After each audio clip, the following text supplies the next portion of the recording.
Hai, kembali lagi sama saya Agung. Di video sebelumnya, kemarin kan udah nge-review pendapatan saya di Bibit selama 1 minggu. Oke, sebelum kita ngebahas Bibit dulu, gue akan ngebahas apa sih perbedaan saham dan reksadana saham. Oke, langsung saja. Ini dia.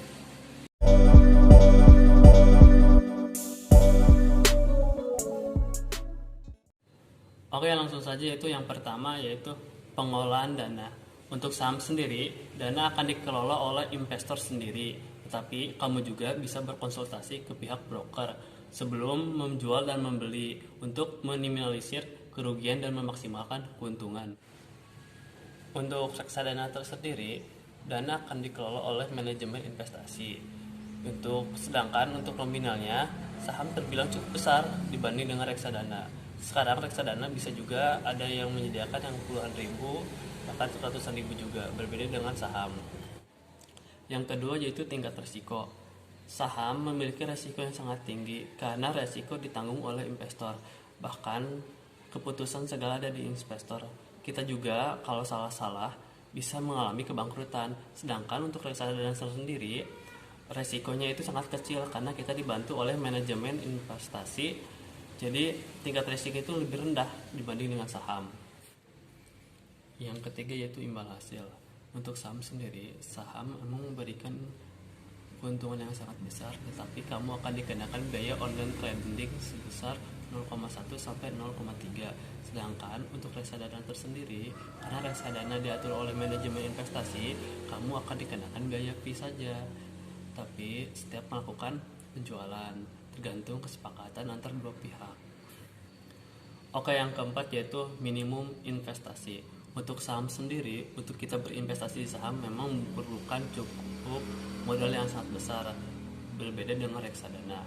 Sedangkan untuk reksadana, sekarang banyak manajer investasi yang menyediakan untuk berinvestasi dengan harga yang terjangkau mulai dari puluhan ribu. Jadi untuk berinvestasi di saham itu memerlukan mungkin modal yang cukup besar dibanding dengan reksadana yang sekarang bisa puluhan ribu. Oke, yang kelima yaitu pajak. Untuk saham sendiri, selain kita akan dikenakan biaya online trading, kita juga akan dikenakan biaya penjualan, yaitu sebesar 0,1%. Sedangkan kita juga akan dikenakan biaya 10% saat mendapatkan dividen, berbeda dengan reksadana. Untuk reksadana sendiri, kamu tidak dikenakan pajak, tetapi kamu diwajibkan untuk membuat laporan keuntungan reksadana dalam laporan SPT tahunan.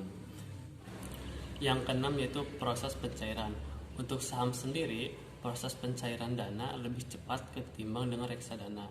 Karena di saham tidak melalui pihak ketiga, jadi uang lebih cepat masuk ke rekening. Untuk reksadana tersendiri, kita memerlukan waktu yang cukup lama karena melalui agen pengelola dana. Jadi kisaran masuk antara 5 harian baru masuk ke rekening.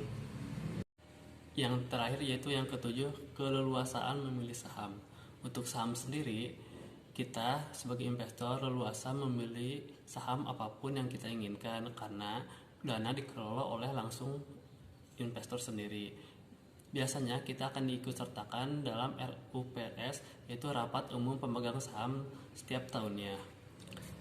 Sedangkan untuk reksadana sendiri, dana yang masuk ke aset manajemen akan dikelola oleh manajer investasi. Jadi kita tidak diikutsertakan dalam memilih saham. Sebelumnya, bagi kalian yang ingin belajar berinvestasi atau memulai investasi, kalian boleh mendownload aplikasi Bibit karena di sana fiturnya sangat lengkap. Kalian juga bisa berinvestasi mulai dari 10.000 saja. Murah kan?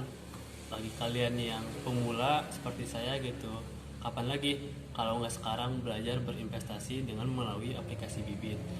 Selain itu juga kalian akan mendapatkan cashback 25.000 bagi yang menggunakan kode referral saya yaitu Gumler04.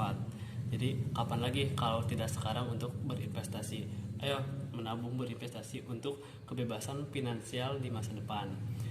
Itulah 7 perbedaan reksadana dan saham. Terima kasih sudah menonton video saya. Sampai jumpa di video selanjutnya. Bye bye.